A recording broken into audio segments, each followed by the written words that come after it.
In 1439, something terrifying was set in motion. At the Council of Florence, the fractured Christian churches, East and West, agreed on one thing: the Ottomans had to be stopped. This wasn't just diplomacy, it was desperation, and it would lead to one of the most disastrous campaigns in Crusader history. South of the Danube, things were already unraveling. Serbia, once a proud buffer between Hungary and the Turks, had fallen.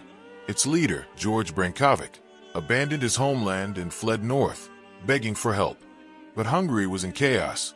Wallachia, unreliable, a powder keg waiting to blow.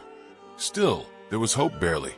The Pope sent Cardinal Caesarini to rally the faithful, and whispers of a new crusade began to spread. But this wouldn't be a war of glory. No shining heroes, no divine protection. This would be a march into darkness, because what lay ahead was betrayal, bloodshed, and one final, fatal gamble against the unstoppable rise of the Ottoman Empire. This was the beginning of the Last Crusade. Hungary was cornered. The Ottomans were pushing north, and fast. And now, the kingdom faced a brutal decision: strike first and destroy the Turkish threat, or build a wall of buffer states and hope they'd hold. Neither option guaranteed survival.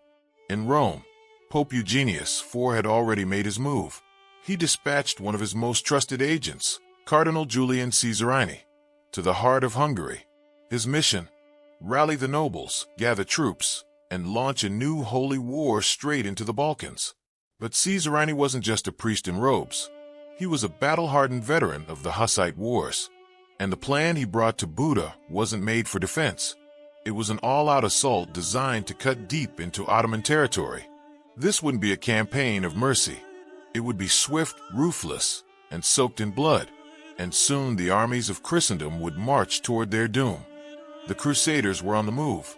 From the banks of the Danube, a massive Christian army began its march, destination Varna. Their path took them through blood-soaked lands like Nicopolis, where they burned villages and terrorized towns, leaving nothing but ash in their wake. The message was clear: this wasn't diplomacy, it was war. And they weren't alone. From the shadows of Wallachia came a figure cloaked in both power and dread: Vlad II Dracul. He arrived with 4,000 horsemen, cold-eyed warriors raised on fear, steel, and survival. The crusade had gained not just numbers, but a legend. But before they could taste victory, a warning came. In a quiet village, hidden in the hills of Bulgaria, the army encountered a prophet, old, blind, and trembling. He spoke of a vision: a black sea of fire, swallowing men alive, bones crushed beneath hooves, and a crowned head lying in the dirt. The soldiers laughed. The nobles scoffed. But Vlad Dracul didn't. He rode straight to the king and begged for caution. "We are too few," he warned. "The signs are bad. Turn back, or we march into death." But ambition is louder than wisdom. And pride. Pride doesn't listen. The king dismissed the warning. The army moved forward. Each mile brought them closer to Varna. And each mile brought them closer to something they didn't understand. Ottoman scouts were watching. The wind shifted. And far beyond the horizon, Sultan Murad was already preparing a trap. They thought they were hunting the infidel. They didn't know they were the prey. This was no longer a campaign. This was a countdown. And soon, the Christian army would discover what happens when you ignore the last warning before the storm. What the Crusaders didn't know was that the trap had already been set. Far to the south, Sultan Murad II, once rumored to have retired, returned with vengeance in his eyes. With the help of Genoese ships, he crossed the treacherous Bosphorus in secret. In just 2 days, his army, tens of thousands strong, was at Varna. And the Christians? They were surrounded. To their north, the Black Sea. To their east, Lake Varna. To the west and south, the entire Ottoman war machine. There was no way out. In the Christian camp, panic simmered beneath every helmet. A war council was called. Inside the tent, 2 voices clashed.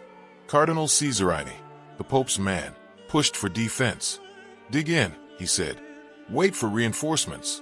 The fleet will come." But another voice rose, cold, calm, and forged in fire. John Hunyadi, the hero of past campaigns. He didn't believe in waiting. He argued for a surprise attack, straight into the heart of the Ottoman lines. Bold, brutal, risky, but it might be their only shot at survival. The room went silent. Then the king nodded. They would fight. The sun hadn't even risen yet, but the battlefield was already soaked with dread. Soldiers tightened their armor, kissed crosses, whispered prayers to gods that may or may not be listening. They weren't marching into a battle. They were stepping into a graveyard, one that hadn't been dug yet. But make no mistake, it would be by sundown. And as Hunyadi began arranging the troops, one thought echoed through the cold morning mist. They had chosen to strike first, but had they just chosen how they would die? The fields outside Varna were quiet, too quiet, but this silence wasn't peace. It was the breath the world takes, right before it screams. As dawn broke, the Christian army formed up, 10,000 strong, into a crescent formation, curved like a blade about to strike. At the center stood King Vladislav, the young monarch who had everything to prove and everything to lose. Beside him, John Hunyadi, the legendary general known as the White Knight of Wallachia. Behind them, a deadly mix of Hungarian nobles, mercenaries, and royal guards, each man ready to kill or die trying. To the right, near the lake, Michael Shalagi commanded 5,000 troops. To the rear, wagons turned into fortresses, bristling with cannons and manned by Czech and Ruthenian gunners. Then across the field came the sound. Drums. The Ottoman army had arrived. On their right flank, elite Rumelian cavalry, veterans of 100 battles. At the center, Janissaries, the Sultan's personal executioners, raised from childhood to fight and to kill without question. On their left, Anatolian horsemen, joined by ruthless Arab mercenaries. And at the heart of it all, watching, waiting, was Sultan Murad II. The battlefield was set like a chessboard soaked in blood, each piece in place, each man standing on ground that would soon be littered with the dead. And in just minutes, the silence would shatter, because this wasn't war. This was Judgment Day. November 10th, 1444, Varna. The winds on the Bulgarian plains carried more than the chill of autumn. They carried prophecy, omen, death. As the sun rose, its light did not bring warmth, it brought dread. In the distance, banners bearing crosses flapped violently in the wind. Beneath them stood an army of Christian Crusaders, Poles, Hungarians, Wallachians, Germans, all summoned in the name of God to stop the ever-advancing Ottoman Empire. They believed they were righteous. They believed God would protect them. But war has no favorites, only survivors. The Crusaders' line stretched like a crescent moon, ready to envelope the enemy. At the center stood King Vladislav of Poland and his general, John Hunyadi. They had one goal: cut off the head of the serpent, crush the Ottomans once and for all. But the Ottomans didn't come to be crushed. They came to destroy, and they knew exactly where to start. The Ottoman attack began not with a trumpet, but with thunder. A wave of cavalry, fast, brutal, unrelenting, smashed into the Crusaders' right flank. This wasn't a probe. This was annihilation. At the head of the charge rode Karaja Bey, an Ottoman warlord known for his ruthlessness and precision. His orders were simple: break the line, leave none standing. And that's exactly what happened. The Crusaders' right wing shattered like glass under a hammer. Infantry were mowed down before they could even raise their shields. Bishops in full armor, meant to inspire faith, were among the first to fall. One was trampled, his body dragged for yards under the hooves of Ottoman horses. Another died trying to bless the dying. There was no room for prayer. The line collapsed. Men screamed. Others dropped their weapons and ran. The holy war had just become a slaughter. And in that moment, it looked like the crusade would end not in glory, but in failure and blood. But fate wasn't finished. From behind the broken line came fire. The Crusaders had brought an edge, a terrifying innovation for its time: gunpowder.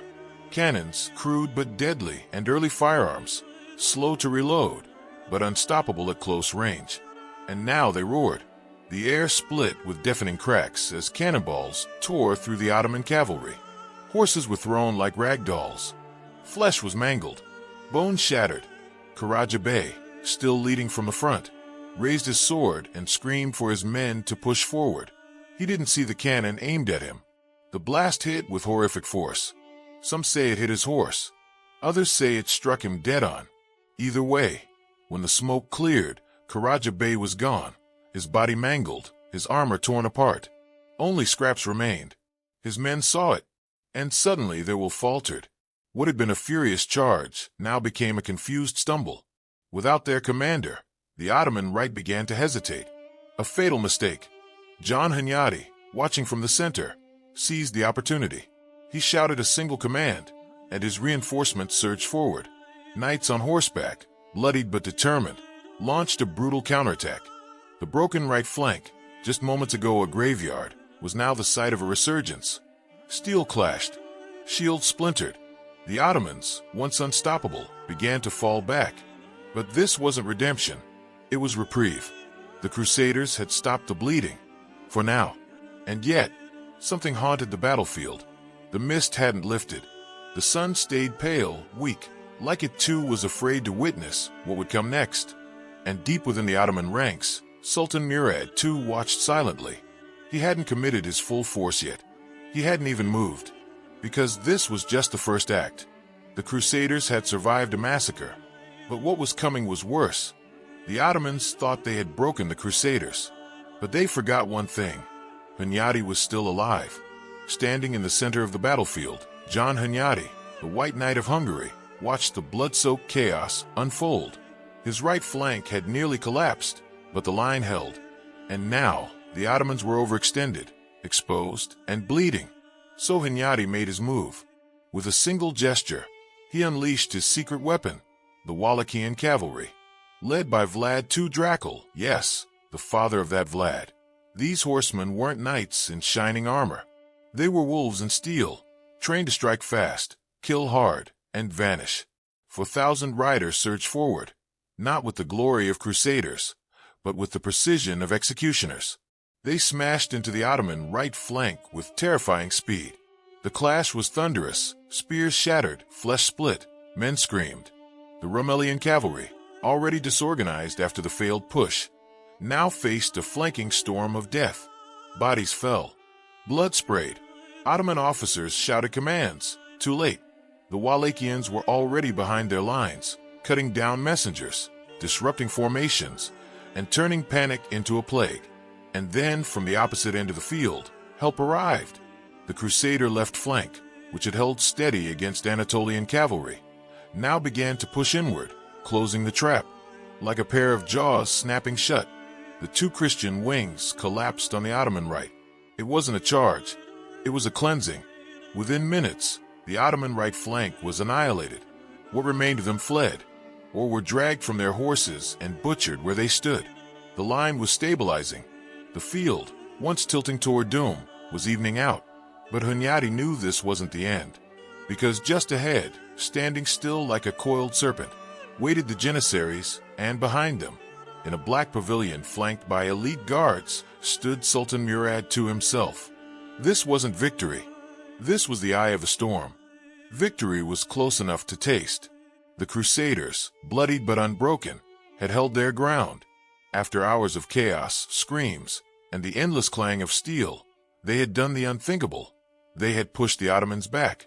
Smoke blanketed the battlefield like a shroud. Ottoman bodies lay scattered across the muddy ground. The Janissaries, once the pride of the Sultan's army, had fallen into disarray. Entire Ottoman units had retreated into the hills, trying to regroup. The Crusaders could hear it, the sound of footsteps running away. And somewhere in the distance, Sultan Murad II was watching it all crumble. The Sultan, who had crossed the sea with tens of thousands of warriors, now stood at the edge of defeat. His hands trembled. His advisors urged him to flee. There was a moment, brief, almost imperceptible, when he considered it. But then a Janissary stepped forward. His name is lost to history, but what he said changed everything. According to legend, he looked his Sultan in the eye and whispered, "If you leave now, the empire dies with you." Murad didn't speak. He didn't run. He just stayed. And that decision would soon collide with the most catastrophic mistake of the entire campaign. King Vladislav III of Poland, young, fiery, desperate to be remembered, was watching the battle shift in his favor. Victory seemed inevitable. The Ottoman center was weakening. Their flanks had buckled. Their morale was cracking, but the Vladislav wasn't satisfied with victory. He wanted glory. Beside him, John Hunyadi, the seasoned general who had orchestrated much of the battle's success, urged caution. "Hold your position," he warned. "Let the enemy collapse first. Don't charge the center, it's a trap." But the young king was deaf to wisdom. He saw an opportunity. Right there, at the very heart of the Ottoman line, the Sultan's tent fluttered in the wind. A symbolic prize. If he could take it, if he could kill Murad himself, the war would end, and his name would be etched into eternity. So, the Vladislav made a decision. He charged. With just 500 of his personal knights, he lowered his lance and thundered forward, straight into the Ottoman center. They rode through the smoke, through the corpses, past broken pikes and shattered cannons. At first it worked. The Janissaries, caught off guard, reeled from the shock. The Ladislav's knights smashed into them like a hammer. Horses trampled, swords cleaved, blood sprayed in every direction. They reached the first defensive line, then the second, and then they were inside. For a single heartbeat, it looked like he might actually do it. The Sultan's tent was right there. But then, everything unraveled. The Janissaries had lured him in. The retreat was not disarray, it was bait, and the Vladislav had taken it. From all sides, elite Ottoman guards surged forward. They closed in like a vice. The Ladislav's knights tried to form a circle, but they were outnumbered 20-1. The mud, soaked with blood, turned slick and deadly. Horses slipped. Men fell. And then came the final blow. An Ottoman soldier, a giant of a man, wielding a curved blade, lunged at the Vladislav. The king raised his sword, but it was too late. One clean strike. The Ladislav's head rolled into the mud. A gasp rippled through both armies. The young king, the face of the crusade, was dead. His head was picked up, still wearing its golden crown, and raised high on a bloodied Ottoman spear. The symbol of Christendom's hope, now reduced to a trophy. The Crusaders saw it, every last one of them, and at that moment the tide turned. On the high ground, Hunyadi stood frozen. He knew there would be no recovering from this. Without their king, the Crusaders' line began to unravel. Their morale, already frayed, snapped like thread. Some panicked, others wept. Entire companies turned and ran, straight into waiting Ottoman blades. The momentum was gone, and Sultan Murad, still alive, still standing, gave the order. Counterattack. Total. Relentless. Final. But that's another story. In the cold silence that followed the king's death, one truth became clear. This war had never been about strategy, or faith, or even vengeance. It was about pride. And pride had just gotten a king killed. The king was dead, his head on a spike, and in that moment, all hope vanished. The Crusader army stood frozen, staring at the horrific sight. Their king, Vladislav III, decapitated, hoisted like a trophy above the Ottoman center. What had once been a glorious charge had turned into a massacre. And now, with the heart of the Christian command torn out, the entire army began to unravel. Panic set in. Cries of despair spread like wildfire. Some soldiers dropped their weapons and ran. Others fell to their knees, praying, begging, for a miracle that would never come. But the Ottomans didn't wait. Sultan Murad, emboldened by the gruesome turn of fate, ordered a full-scale counterattack. The Janissaries surged forward with renewed fury. The cavalry on both flanks, Rumelian and Anatolian, crashed into the disoriented Christian lines like twin hammers. The once-ordered Crusader formation was shattered. Men were trampled, sliced, and butchered. Screams echoed across the battlefield as the blood-soaked plains of Varna turned into a killing field. Bishops, knights, squires, none were spared. John Hunyadi, now one of the few high-ranking leaders left alive, fought to hold the line. He tried to rally the remaining troops, tried to carve a path to retreat. But it was too late. With no king, no morale, and surrounded on all sides, the Christian army was being torn apart. Hunyadi knew what had to be done. He cut his way through the chaos, gathering a small group of survivors. Under cover of night, they slipped away, leaving thousands behind. The rest were slaughtered, or worse, captured. The Ottoman soldiers sifted through the dead and dying, dragging survivors away in chains. Those who weren't killed were enslaved, their lives reduced to currency in the aftermath of disaster. And just like that, the crusade was over. Varna was lost. The final hope of pushing back the Ottomans had been crushed. Not by numbers, not by fate, but by one fatal decision. A king's pride, a moment of glory, and a charge that should never have happened. The battle was over, the crusade dead. But the story wasn't. John Hunyadi, the last surviving architect of the failed campaign, escaped Varna's blood-soaked fields only to face a cold betrayal. On his return, he was captured by an ally, Vlad II Dracul, ruler of Wallachia and father of the infamous Vlad the Impaler, held him hostage, not for vengeance, but for ransom. The message was clear. In this brutal world, loyalty had a price, and survival came with a bill. But Hunyadi was too valuable to be kept in chains for long. He was released, and he remembered everything. 2 years later, in 1445, he returned with fire in his eyes and an army at his back. One by one, he began to retake key fortresses lost to the Ottomans. He was no longer just a general. He was a symbol. And after King Vladislav's death, Hungary had no choice but to look to him. John Hunyadi became the most powerful man in the kingdom. But the tide of history didn't stop. In 1453, the unimaginable happened. Constantinople fell. The last bastion of the Eastern Roman Empire was crushed under Ottoman banners. The door to Europe was now wide open. Hunyadi led one final stand at Belgrade in 1456, and this time he won. The Ottomans were repelled, and for a moment, it felt like redemption. But moments fade. By 1526, the hammer finally fell. At the Battle of Mohacs, Hungary was obliterated, its king killed, its army decimated, and its land swallowed whole by the Ottoman Empire. Everything that began at Varna ended at Mohacs. A failed crusade, a king's severed head, betrayals, victories, and last stands. They weren't just battles, they were warnings that in the game of empires, courage alone is never enough.